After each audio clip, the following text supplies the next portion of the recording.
জন্মলগ্নে খাজা গরিবে নেওয়াজের দেশের অবস্থা। এ ধরনীতে এক শুভলগ্নে শুভক্ষণে আগমন করার পর পরম দয়ালু মহান আল্লাহর আশিস ধন্য নবী করিম সাল্লাল্লাহু আলাইহি ওয়াসাল্লাম এর চোখ শীতলকারিণী মা ফাতিমার নয়নমণি হজরত ইমাম হাসান ও হজরত ইমাম হুসাইন রাদিয়াল্লাহু তাআলা আনহুর বংশের গৌরবের ধ্রুবতারা কুতুবুল মাশায়েখ এবং অনাবিল সুখ ও পরম শান্তির মধ্য দিয়ে লালিত পালিত হতে লাগলেন খাজা গরিবে নেওয়াজ মুইনুদ্দিন চিশতি রহমাতুল্লাহি আলাইহি। তিনি যে সময় জন্ম নেন তখন তার জন্মভূমির অবস্থা ছিল অশান্ত দুর্দশাগ্রস্ত। তখন বিশ্ব মুসলিম জগতে চলছিল বিষাদের কালো ছায়া। এক অশুভ চক্রান্তের পৈশাচিক কালো হাত মুসলিম বিশ্বকে গ্রাস করার জন্য চক্রান্তে লিপ্ত হয়ে এগিয়ে আসছিল। তখন খাজা গরিব নেওয়াজের জন্মস্থানে এক ঘোর সংকটকাল চলছিল। সেখানে ব্যাপক গণহত্যা ও ঘরে ঘরে লুটতরাজ চলছিল।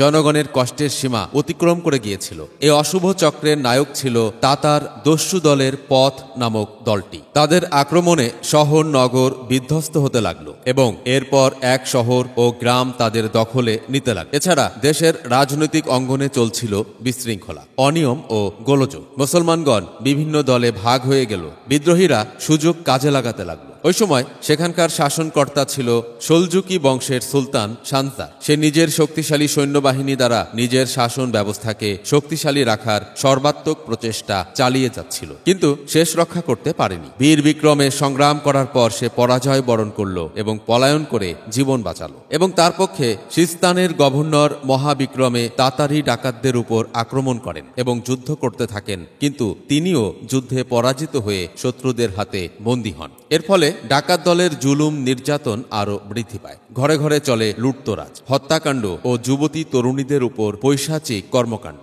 এ ঘটনার সময়কাল 536 হিজরি। দেশের এই সংকটময় সময়ে হজরত খাজা বাবার পিতা সিস্তান ছেড়ে খোরাসানে চলে যান, কিন্তু এই স্থানেও বেশি দিন নিরাপদ রইল না। এখানেও লুটতরাজ ও গণহত্যা শুরু হলো। 549 সনে তুর্কি সৈন্যের সাথে লড়াই করে সুলতান শানজার পরাজয় বরণ করেন এবং তাদের হাতে বন্দী হন। এরপর তুর্কি ডাকাত দল শহরে প্রবেশ করে নির্বিচারে হত্যাযজ্ঞ ও লুটতরাজ চালাতে লাগলো। নরঘাতক দল তরুণীদের উপর ঝাঁপিয়ে পড়ে তাদেরকে ধর্ষণ করতে লাগলো। মসজিদ, মাদ্রাসা ও উপাসনালয়গুলোকে ধ্বংসযজ্ঞ চালাতে লাগলো। চারদিকে মানুষের মৃতদেহ, রক্তের বন্যা বয়ে চলল রাজপথ দিয়ে। অনেকে সাবির জামি মসজিদে আশ্রয় নিয়ে মসজিদের দরজা জানালা সব বন্ধ করে দিল, কিন্তু রেহাই পেল না। মসজিদের দরজা ভেঙে দস্যুদল ভেতরে প্রবেশ করে সকলকে শহীদ করল। যারা হাসপাতালে ছিল ও যারা হাসপাতালে আশ্রয় নিয়েছিল কেউই তাদের বর্বরতা থেকে বাঁচতে পারল না। নিশাপুরের এই বর্বর হত্যাযজ্ঞে শুধু সৈন্য জনগণই অন্তর্ভুক্ত ছিল না, অনেক স্বনামধন্য আলেম, ফাজেল, মাননীয় ব্যক্তিবর্গ ও আউলিয়াগণও তাদের বর্বরতার শিকার হয়েছে। তৎকালীন সময়ের যুগ শ্রেষ্ঠ আলেম ও ফকি মোহাম্মদ ইবনে ইয়াহইয়াও তাদের এই হত্যাকাণ্ড থেকে বাঁচতে পারেননি। তিনি শাফেঈ মাযহাবের শ্রেষ্ঠ ফিকাহবিদ ছিলেন। পৃথিবীর জ্ঞান পিপাসুদের মিলনস্থল ছিল নিশাপুর এবং সমস্ত জ্ঞানী ও গুণী ও আল্লাহর ওলিদের বিচরিত সমস্ত কিতাব, রেসালা ও হরেক রকমের লিখিত গ্রন্থাদি মুহূর্তের মধ্যে আগুন লাগিয়ে ছাই করে দিয়েছিল, যার কোনো কালেই উদ্ধারযোগ্য নয়। আব্দুর রহমান ইবনে আব্দুল আকাফ নিশাপুরী প্রখ্যাত আলেম ও ওলি ছিলেন, যার দরবারে শত শত মানুষ প্রতিদিন দোয়া প্রার্থী হতে আসত। তিনিও বর্বরদের হাতে শহীদ হন। এছাড়াও ইমাম কুশাইরির নাতি আহমদ ইবনে হুসাইন, আহমদ ইবনে হামেদ, কাতেব আবুল বারাকাত ফেরাদি, যুগশ্রেষ্ঠ তর্কবাগীশ ইমাম আলী শেবাগ, কাজী শাহদ ইবনে আব্দুল মালেক, আব্দুল ওয়াহাব মুতাবাদি, হাসান ইবনে আব্দুল হামিদ রাজি প্রমুখ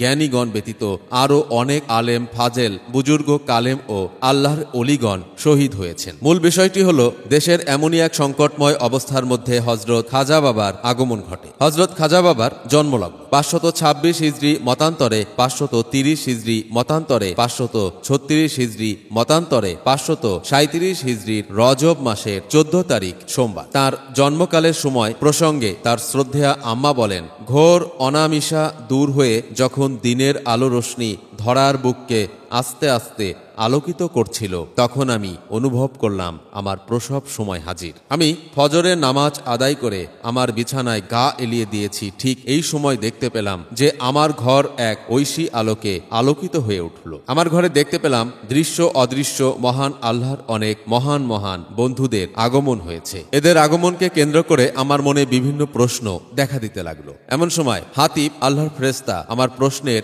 জবাবে বললেন, হে জননী, এখন আপনি যাকে প্রসব করবেন তিনি আল্লাহর বন্ধু রূপে সর্বত্র পরিচিতি লাভ করবেন। তাকে সালাম, অভিবাদন ও মোবারকবাদ জানাবার জন্যই এসব গৌস, কুতুব, অলি, আবদাল ও দরবেশগণ এসেছেন। সাথে সাথেই সমস্বরে সকলে বলে উঠল, মারহাবা হে কুতুবুল মাশায়েখ, মারহাবা হে আল্লাহর বন্ধু। আমার জ্ঞান ফিরে আসলে আমি দেখতে পেলাম ঘরের মধ্যে কোনো মানুষ নেই, সকলেই অদৃশ্য হয়ে গেছে এবং আমার সন্তানও প্রসব হয়ে গেছে এবং তার ঠোঁট দুটি নড়ছে। আমি তার মুখে কান লাগিয়ে শুনলাম সে নফি ইসবাতের জিকিরে লিপ্ত।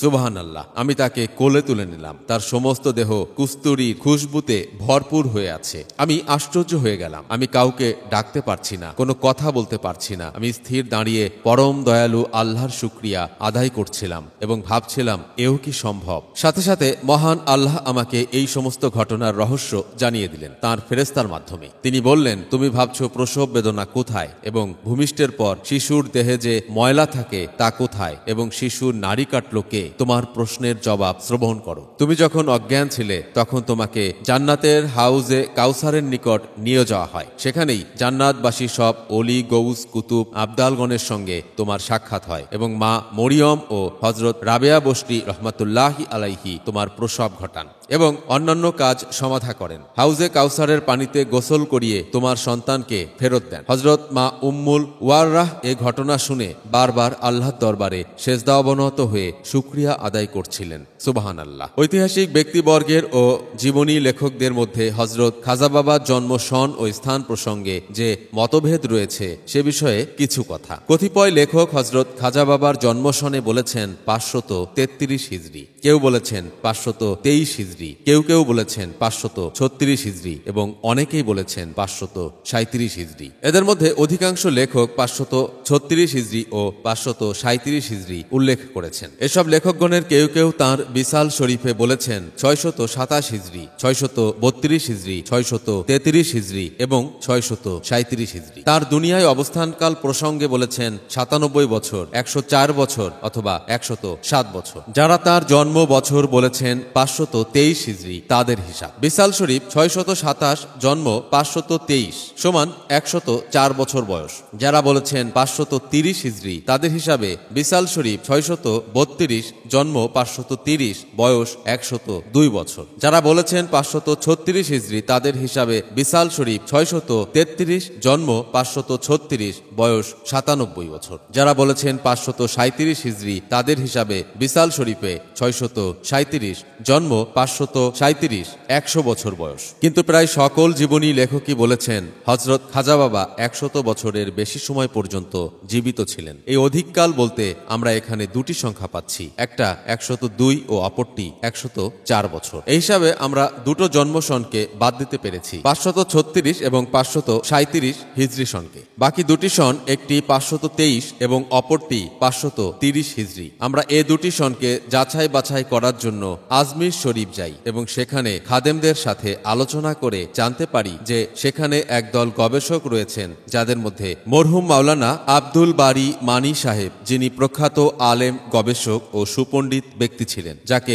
আজমির শরীফের প্রকৃত খাদেমগণ প্রত্যেকেই শ্রদ্ধার সাথে স্মরণ করেন। তিনি তার লিখিত রচনা হামারি খাজা গ্রন্থে খাজা বাবার জন্ম সনটি 530 হিজরি বলে উল্লেখ করেছেন। এছাড়াও অন্যান্য বিশিষ্ট গ্রন্থাকার ও গবেষকদের অকাট্য যুক্তি প্রমাণ দ্বারা জানা যায় যে হযরত খাজা বাবার জন্ম সনটি হচ্ছে 530 হিজরি। জন্ম মাস রজব নিয়ে কারো মধ্যে কোনো দ্বিমত নেই এবং 14 তারিখ প্রসঙ্গেও কারো কারো দ্বিমত নেই। দিনটি ছিল সোমবার। এ প্রসঙ্গে যারা লিখেছেন তাদের মধ্যেও কোনো দ্বিমত নেই। যেসব কিতাবে জন্ম 530 উল্লেখ করা হয়েছে তার মধ্যে 3টি কিতাব বিশেষভাবে উল্লেখযোগ্য। মিরআতুল আসরার 2য় পৃষ্ঠা 2। এই কিতাবটি রামপুর লাইব্রেরি ও ব্রিটিশ মিউজিয়ামে রক্ষিত রয়েছে। ইকতিবাসুল আনোয়ার পৃষ্ঠা 114, মিরআতুল আসার পৃষ্ঠা 160। এখানে উল্লেখিত আলোচনার পরিপ্রেক্ষিতে আমরা এই সিদ্ধান্তে পৌঁছাতে পারি। পাশাপাশি আমরা আরও একটি বিষয়ে আলোচনা করতে পারি। বিষয়টি হচ্ছে তার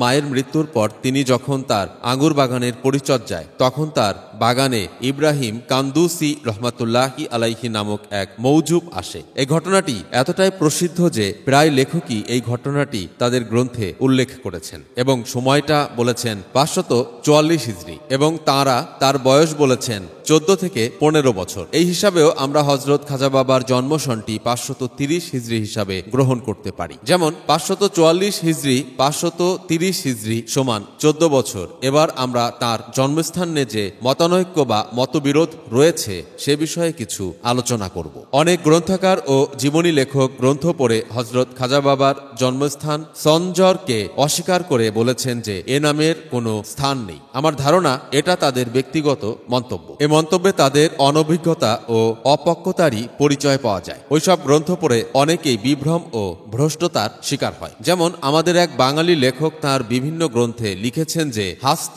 ভেস্ত অর্থাৎ চিস্তিয়া খানদানের বুজুর্গ গানে দিনদের যে 8টি মহামূল্য কথামালার মলফুজাত গ্রন্থ রয়েছে, আনিসুল আরওয়াহ, দলিলুল আরেফিন, ফাওয়ায়েদুস সালেকিন, রাহাতুল কুল, রাহাতুল মুহেক্কিন, ফাওয়ায়েদুল ফাওয়াদ এবং খাইরুল মাজালিস, রুহে তাসাউ, এগুলো আমাদের বুজুর্গানে দিনদের রচিত কোনো গ্রন্থ নয়। আসলে একথা ঠিক যে কেউ কোনো গ্রন্থ রচনা করেননি, কিন্তু এগুলো একটাও স্ব রচিত কোনো গ্রন্থ নয়, বরং প্রত্যেক বুজুর্গের মজলিসে আলোচিত বিষয়বস্তু ও কথামালা যা তাদের সুযোগ্য খলিফাগণ লিখে রেখে পরে গ্রন্থাকারে বের করেছিলেন বিভিন্ন নাম দিয়ে। যদিও গোটা বিশ্বে তাদের পরবর্তী সময়ের বিশিষ্ট আলেম ওলামা ও বুজুর্গানে দিনদের রচিত ও প্রকাশনার মধ্যে ওইসব কথামালার উল্লেখ রয়েছে। অতএব বিভিন্ন সময়ে কিছু কিছু গ্রন্থাগারের অনভিজ্ঞতা ও দূরদৃষ্টির অভাবে কিছু সংখ্যক পাঠক বিভ্রান্ত ও ভ্রষ্ট হয়ে যায়, কারণ তারা সত্যকে অস্বীকার করেছেন